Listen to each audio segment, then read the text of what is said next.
Hello, everyone. Today, Clive Elphick will tell us about conjectures in spectral graph theory. Okay. Go ahead, Clive. Thank you. So good morning or good afternoon, depending where in the world you are. And thank you for joining this seminar. Perhaps if you, I will assume you can all hear me clearly, but if not, please just indicate that to the chair. So as you can see, I'm going to be talking about some of my conjectures in spectral graph theory. And I'm told that all of these slides are either already on the Waterloo website or will be fairly soon after the talk. So if we just turn over to the agenda slide. So what I'm going to do is briefly run through some spectral notation, much of which will be familiar to you already, then talk about some rather generic applications of spectral graph theory, and then the real meat of the talk is first of all talking about 4 of my conjectures which have been proven already, and then 5 of my conjectures which have not been proven yet. And clearly what I am hoping to do is to tempt at least some of you to work on some of these unproven conjectures. And then at the end, there is a sort of comprehensive list of references. So let's move on to the spectral notation. As I say, you'll know much of this will be familiar, but n is going to be the number of vertices, m the number of edges, g bar the complement of g, a the adjacency matrix, nu1 down to nu-n, the eigenvalues of A, which of course add up to 0. A bit of terminology you may not have seen before is we're going to be calling S plus the sum of the squares of the positive eigenvalues and S minus the sum of the squares of the negative eigenvalues. And so S plus plus S minus is twice the number of edges. And other people have given the names positive and negative square energies as a name for S plus and S minus. Then back to familiar notation, omega of G will be clique number, alpha of G the independence number, chi of G the chromatic number. I guess many of you, but perhaps not all of you, will have come across the vector chromatic number before. If you haven't come across it before, perhaps the easiest way to try to explain it is you will have heard of the Lovász theta function, and it turns out that the vector chromatic number of a graph is equal to the Schreiber variant of the Lovász theta function of the complement. But if that's really unfamiliar, it doesn't really matter in terms of understanding the rest of the presentation. Chi f is going to be the fractional chromatic number. And then we've got this hierarchy of parameters, the clique number less than or equal to the vector chromatic number, less than or equal to the Lovász theta function of the complement, less than or equal to the fractional chromatic number, less than or equal to the chromatic number. And quite a lot of my work in recent years has been considering how lower bounds for the chromatic number can be pushed down that hierarchy, and upper bounds for the clique number can be pushed up the hierarchy. How far can you go? And the last bit of terminology is the inertia of a graph, n plus, n minus, and n0, where n plus is the number of positive eigenvalues, n minus the number of negative, and n0 the number of 0 eigenvalues. So that's the notation. Let's move on to the next slide, which just is 3 rather generic examples of applications of spectral graph theory, and we'll see examples of each of these in the slides that follow.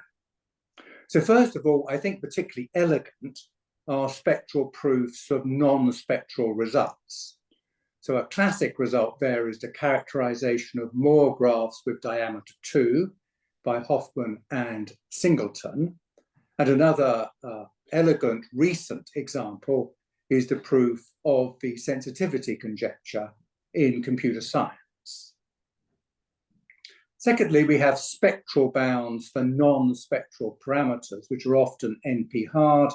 And the best known example of that, the Hoffman lower bound for the chromatic number and an upper bound for the chromatic number due to Wilf, using the largest eigenvalue, and in the case of the lower bound, the modulus of the smallest eigenvalue.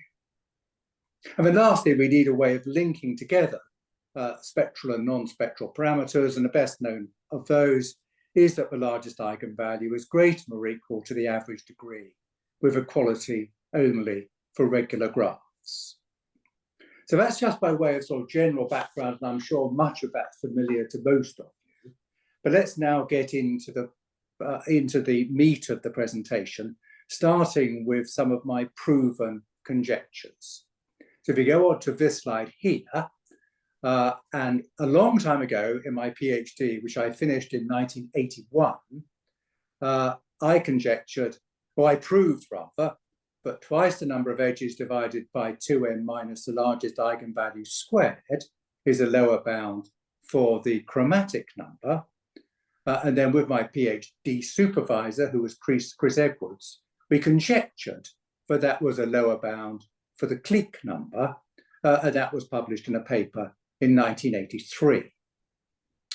And then 20 years later, Vladimir Nikiforov, who's been a leader in spectral graph theory for many years, but who sadly died a year or two ago, he proved that conjecture of mine. So he proved that 2m over 2m minus mu squared is a lower bound for the clique number, and his paper has been cited about 200 times. And it provides an example of a spectral proof of a non-spectral result, because the very famous Turan theorem from 1941, the concise version of that is that the average degree is less than or equal to n omega minus 1 over omega. And you could see how if we start in this one line of algebra, we start with the average degree squared is less than the largest eigenvalue squared. And then as we've just seen from the Nikiforov proof of my conjecture, that's a lower bound for 2n omega minus 1 over omega. So just rearranging, and you end up with the concise version of Turan's theorem. So how did Nikiforov prove that conjecture? And if you look at his proof, it's surprisingly short. It's only a third of a page, and it uses the Motzkin-Strauss inequality, which dates from 1965, which states that for any n vector where the sum of the elements equals 1 and they're all non-negative, then the sum over all edges of a graph of xi, xj is less than or equal to omega minus 1 over 2 omega. So the meat of the work is actually done in the Motzkin-Strauss inequality, and it's then 2 or 3 lines to use that with the Rayleigh quotient, the principal eigenvector, and Cauchy-Schwarz to prove the conjecture I made back in 1981.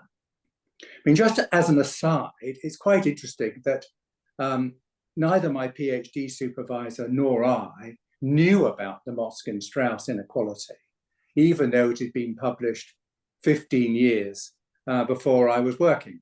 And it sort of illustrates how in a pre-internet world, finding out what was already known was surprisingly difficult. So a very short proof of that result by Nikiforov in 2002.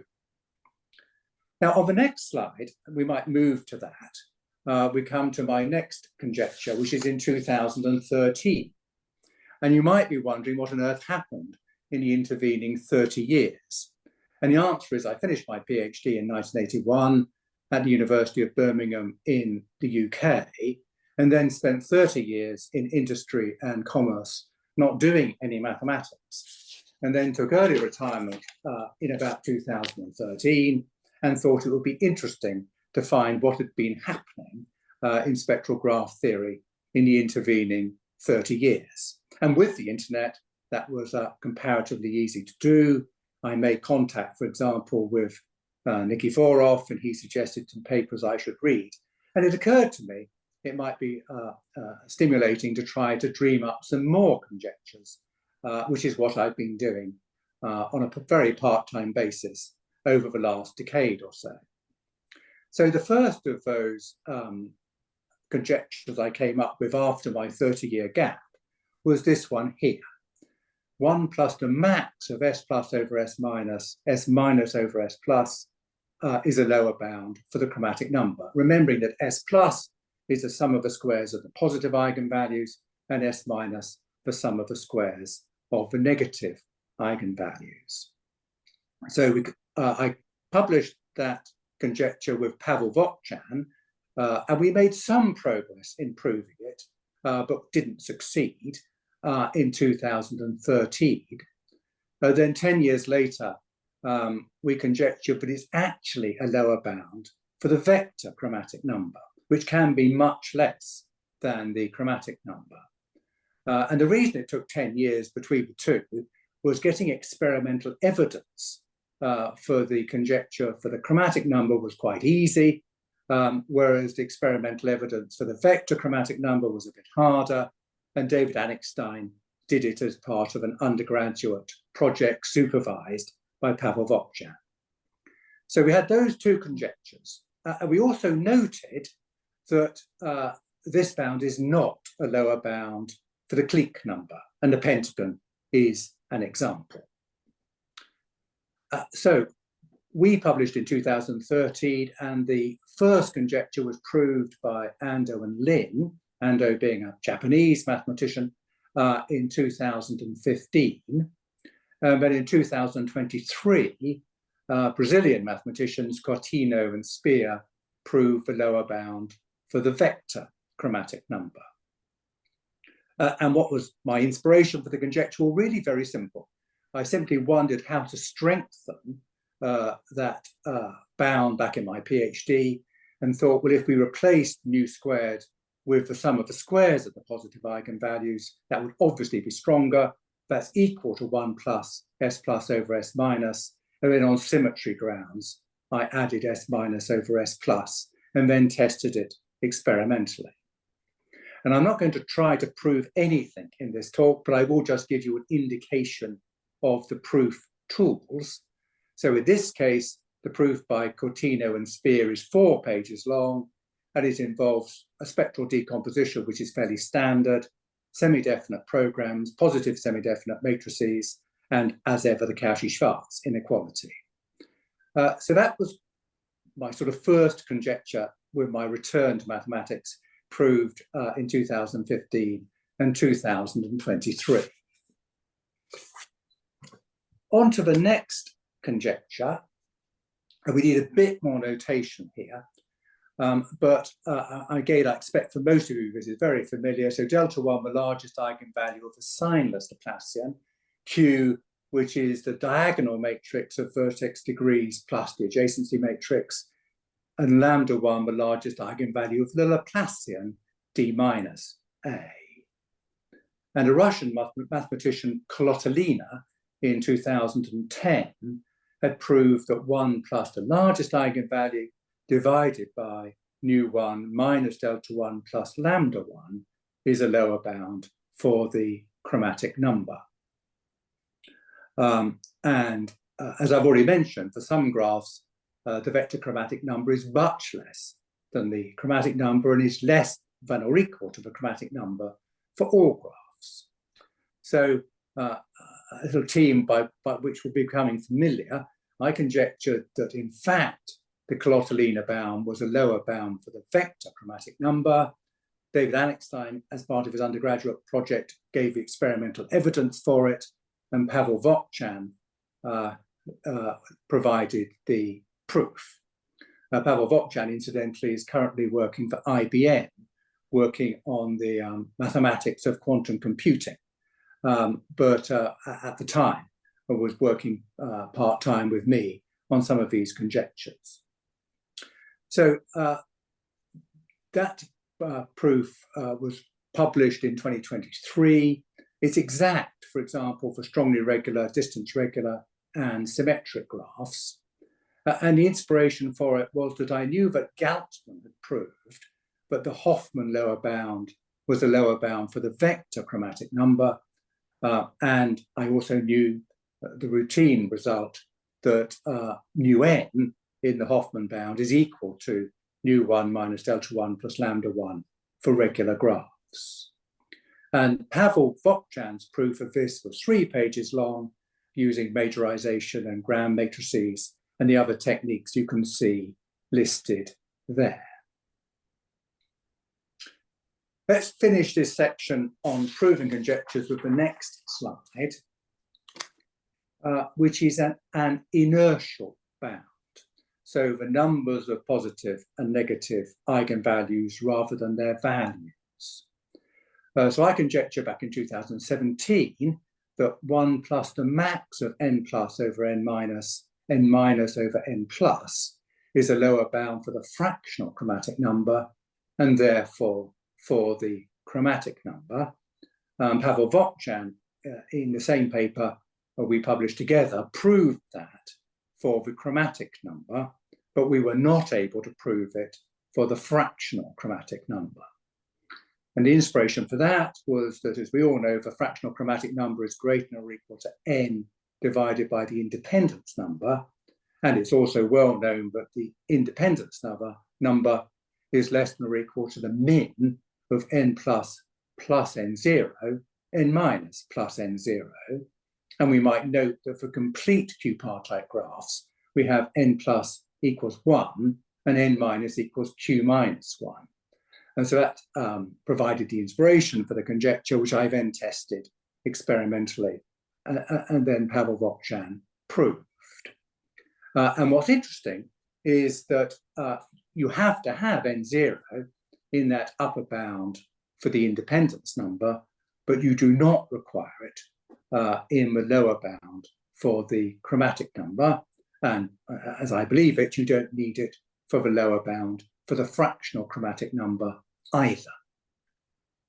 And the proof of this by Pavel Vokjan was really quite short, 2 pages long, and it used Hermitian matrices, unitary matrices, the rank of positive semi-definite matrices, orthogonal projectors, and inevitably some matrix algebra.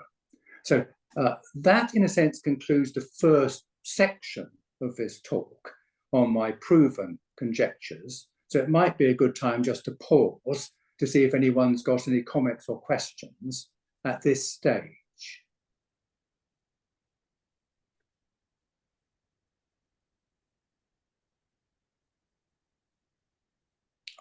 I'll leave the chair to communicate with me if there are questions, because I'm just using an iPad here. So it's a bit hard for me to be able to see the comments and questions which might be coming in. I think there are no questions now. No questions now. Obviously we'll have the main opportunity for questions at the end. So we'll move on to the next slide, which is the first of these unproven conjectures, where I'm hoping to tempt you to work on. So this is a Nordhaus-Gaddum bound, and as I'm sure all know, a Nordhaus-Gaddum bound is where you take a parameter of a graph and typically add it to the same parameter for the complement, and then have bounds for that. So back in 1970, Noddahl proved that the largest eigenvalue of a graph plus the largest eigenvalue of its complement is greater than or equal to n minus 1, which is trivial, but also he proved the upper bound that it's less than the square root of 2 times n. And then Nikiforov, a name which will keep on reappearing, in 2007, came up with a very nice conjecture, but in fact the square root of 2 can be replaced by 4n over 3 minus 1. And he demonstrated that is best possible. And rather unusually for Nikiforov, he made that conjecture, but was unable to make any progress in proving it. And then in 2009, Sixvari made some progress because he managed to get from the square root of 2 down to 1.366 n minus 1. So he's moving in the right direction, but that was as far as he was able to go using what one could describe as conventional graph theory techniques.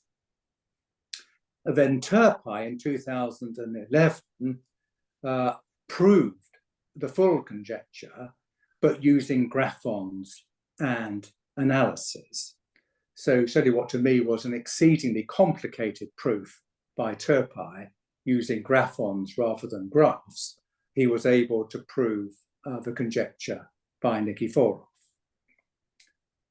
So when I was reading about this, I perhaps almost inevitably wondered what would happen if we replaced nu of G with S plus of G, the sum of the squares of the positive eigenvalues. And it wasn't hard to prove that S plus of G, the square root of the S plus of G plus the square root of S plus of G bar is less than the square root of 2 times n. In other words, we could strengthen the Nodal result from 1970 by replacing nu of G by S plus of G. And that simple proof was included in a paper with me and Awachichi in 2017. And then we conjectured that, in fact, the 4n over 3 upper bound is also true when we replace the largest eigenvalue with S plus of G. And we did quite a bit of work together trying to find a counterexample using the rather powerful AGX software, as well as Wolfram Mathematica. And we, of course, found no counterexamples. So that is the conjecture, that in fact, the Nikiforov upper bound applies when you replace the largest eigenvalue with the sum of the square root of the sum of the squares of the positive eigenvalues. Now, I then, having published that paper, contacted Turpie and asked whether or not he thought there was any prospect of adapting his techniques to prove this, and he thought it was extremely unlikely. So I think proving this would be very hard, but perhaps the way forward would be to use AI to search for a counterexample. Might be a way of taking that conjecture forwards. Moving on to the next slide, and this takes us back to a slide we had a few moments ago, which was this inertial bound. So if you'll remember, Pavel Vokchan and I had proven that 1 plus the max of n plus over n minus over n plus is a lower bound for the chromatic number. And back in 2017, we conjectured it was a lower bound for the fractional chromatic number. And we noted that it's not a lower bound for the vector chromatic number. And we also noted that this bound is exact for kinesographs, and the fractional chromatic number can be defined in terms of homomorphisms from G to kinesographs, which sort of feels as though it could be very, very relevant in a proof. So I'll be sort of very surprised if this conjecture is false. And I suggest that the way forward might be to try to combine the proof by Pavel Vokchan and I for the chromatic number with a paper by Guo and Spiro in 2023, where they prove that the S plus over S minus bound is a lower bound for the fractional chromatic number using that homomorphisms approach. So, I mean, I believe Guo and Spiro had a go at proving this conjecture, but I don't know that many other people will have done. So there's a suggestion of how to perhaps progress by combining those two approaches together. On to the next slide. And this is now back to lower bounds for the clique number. So you'll remember right at the beginning of this talk, I was talking about my conjecture that nu1 squared is less than or equal to 2m omega minus 1 over omega, which was proved by Vladimir Nikiforov in 2002. And then in 2007, with Bela Bolabash, he conjectured, or they conjectured, but in fact, nu1 squared plus nu2 squared is less than or equal to 2m omega minus 1 over omega, providing we exclude the complete graph. And that conjecture by Bolobash and Nikiforov was proved for triangle-free graphs by Lin, Ning, and Wu in 2021, and was proved for regular graphs by Zhang in 2024. So reading the paper by Lin, Ning, and Wu led me to sort of think about this conjecture a bit more. And it seemed to me there were sort of two things which were slightly odd about the conjecture by Bolobash and Nikiforov. First, that it doesn't apply to complete graphs. And secondly, what's special about nu2 squared? Why can't nu3 squared ever be in there? So I formulated the conjecture you can see in the next bullet point, but in fact, it's the sum of nu I squared from I equals 1 up to L, which matters, where L is the minimum of n plus and omega.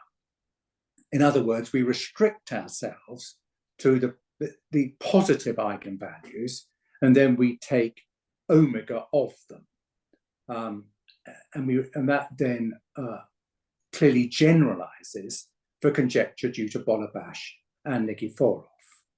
So with Pavel Vokjan and William Lintz, we then published a paper in 2023 where we published that conjecture, and we proved it for triangle-free graphs, which was trivial, for weakly perfect graphs, and for Knesser graphs.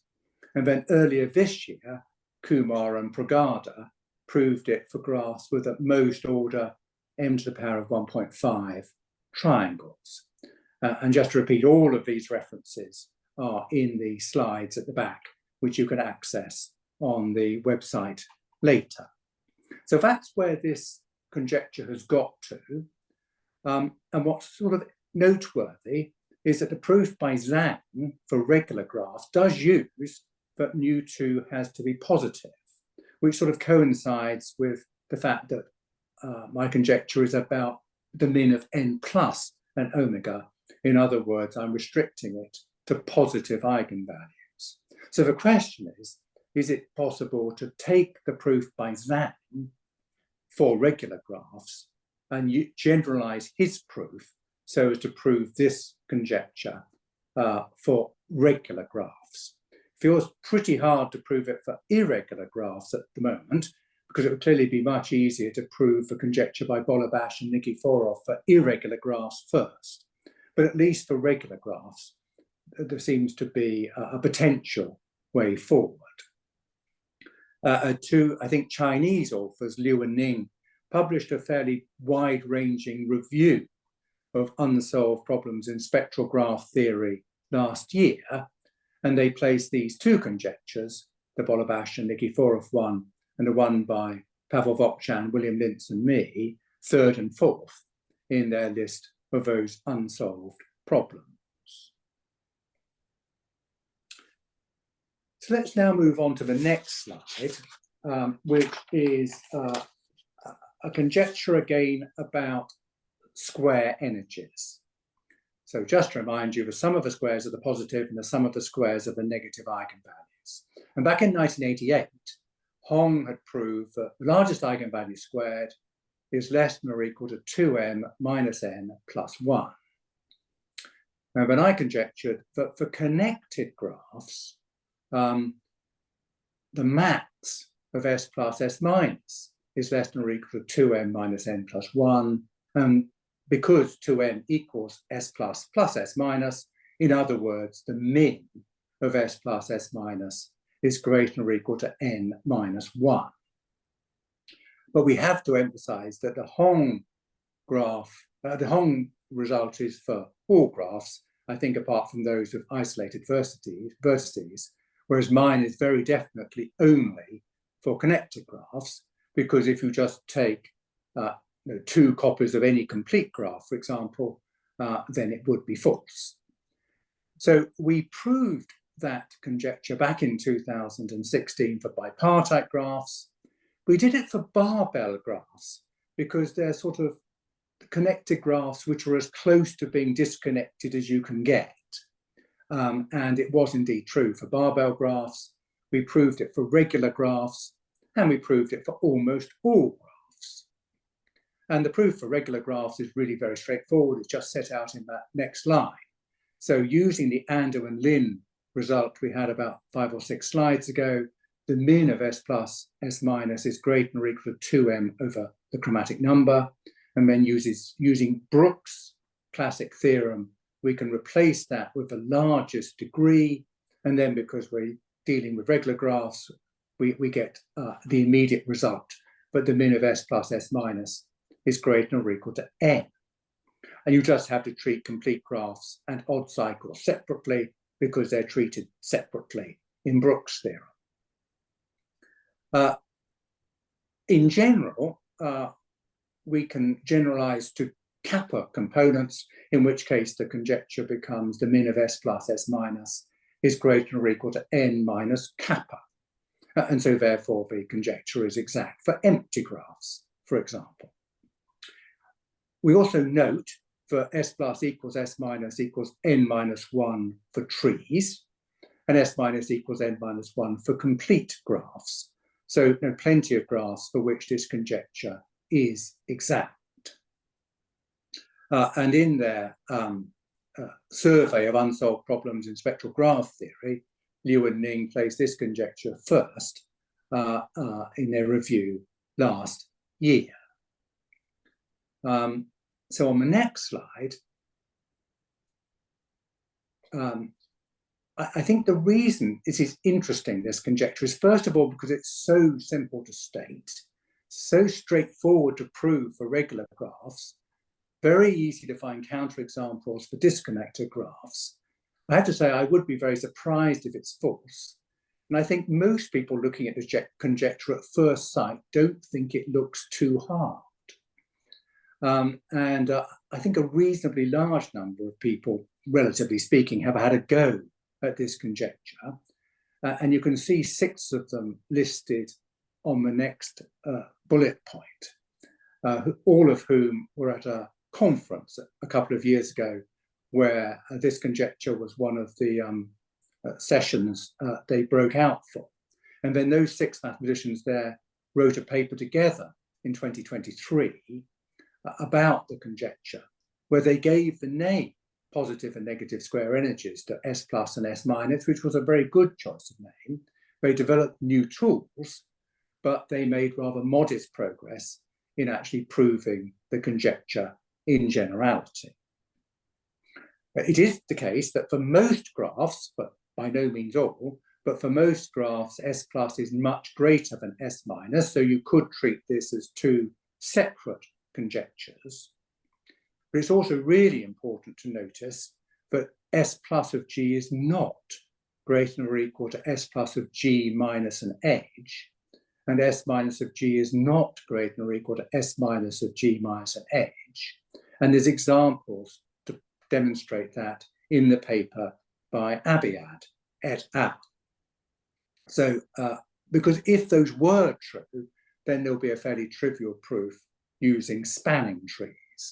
So you can't go down that route in trying to prove the conjecture. So it sort of begs the question, why is this simple sounding conjecture seemingly hard?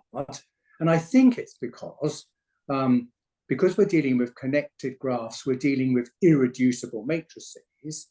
And as far as I'm aware, apart from the Perron-Frobenius theorem, rather little is known about the spectrum of irreducible matrices. So this may be more of a challenge in matrix algebra than it is in graph theory, but it'll be interesting to get your views on that when we get to the discussion at the end.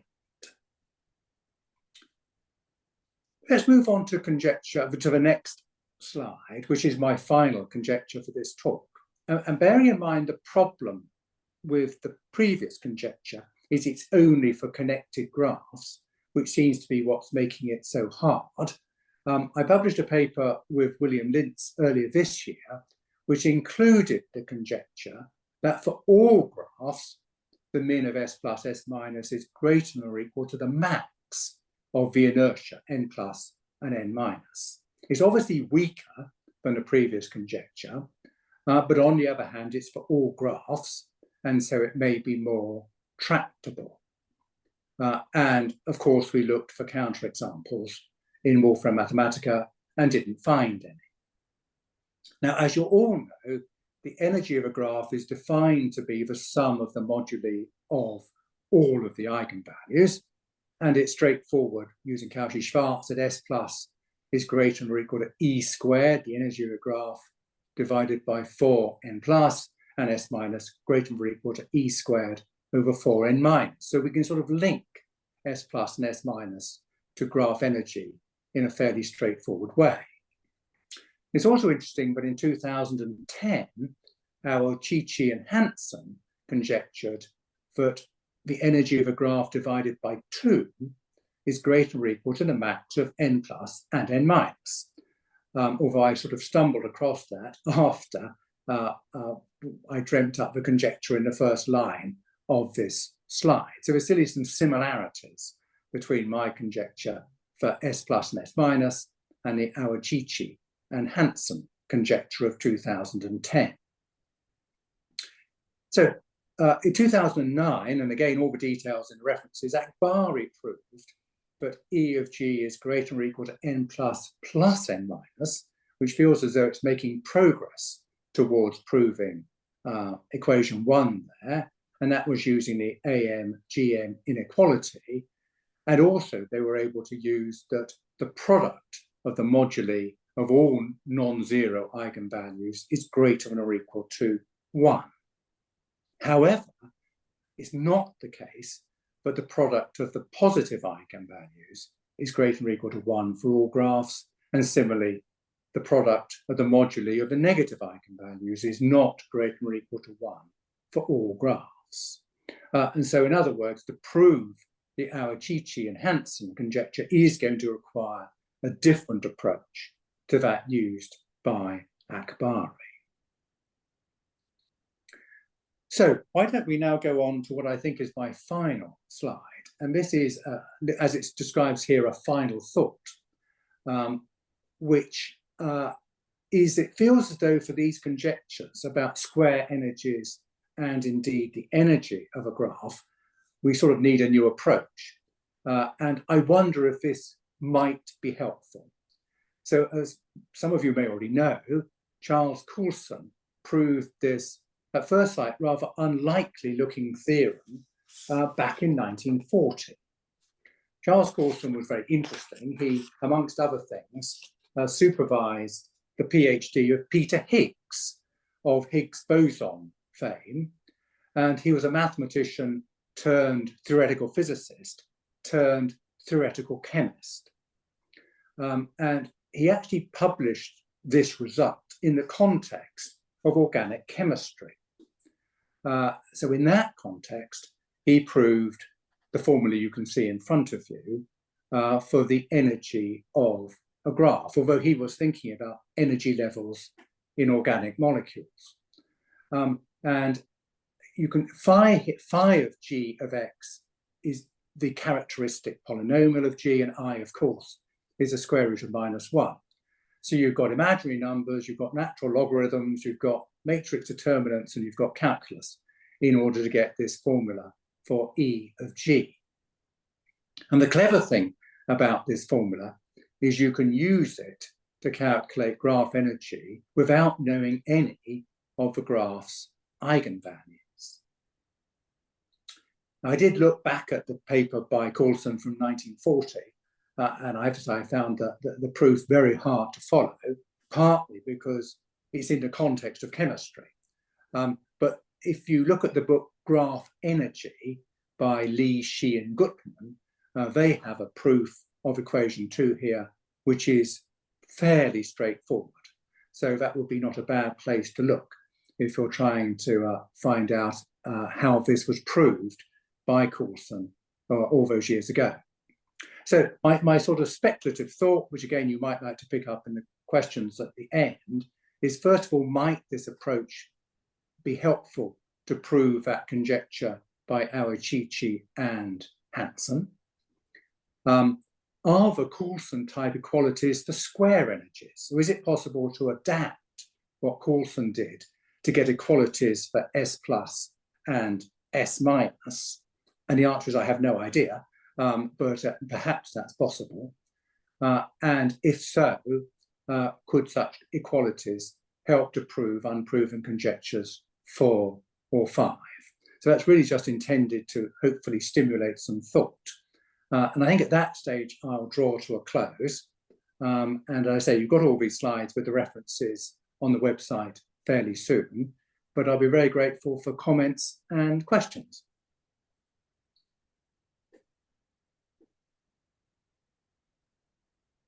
Let's thank Clive for the very clear talk first.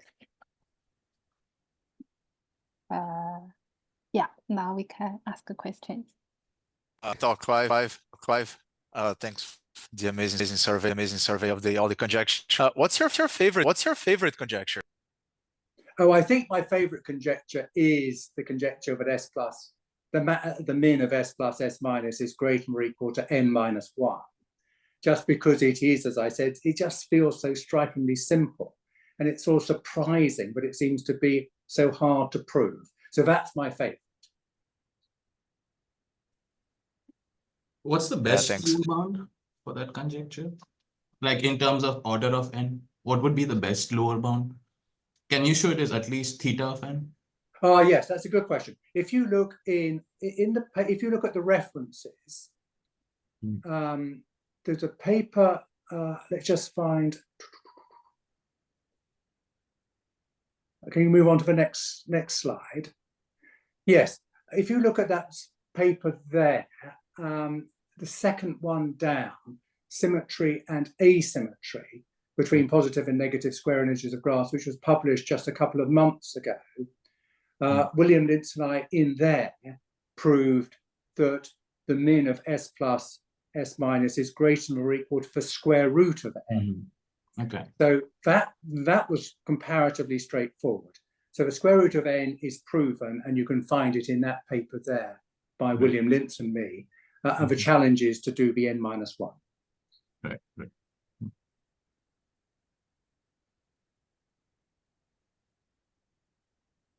What families of graphs seem most challenging for this? Showing like at least its order of n. I don't think I really. I mean, the problem is clearly the problem is all about irregular graphs, but I don't know apart from that which group of graphs would be particularly difficult. Thanks.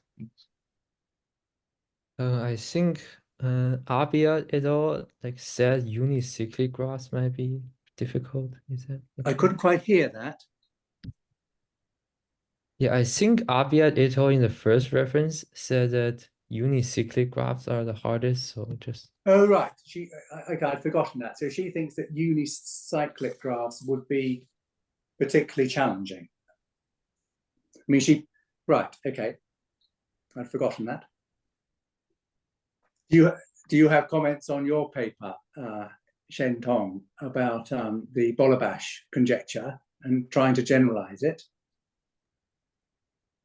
No, I think I have worked a lot on the irregular case, but I don't have an idea. And you have right. I mean, it does seem to be hard, the irregular case, but yeah. Yeah, thank you. Yeah, thank you for the talk. Yeah. But I did like your paper. Thank you. Do we have any other questions or comments? Hi, Clive.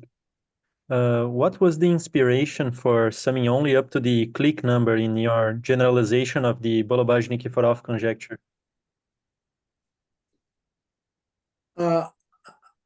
I think because it worked in some simple cases.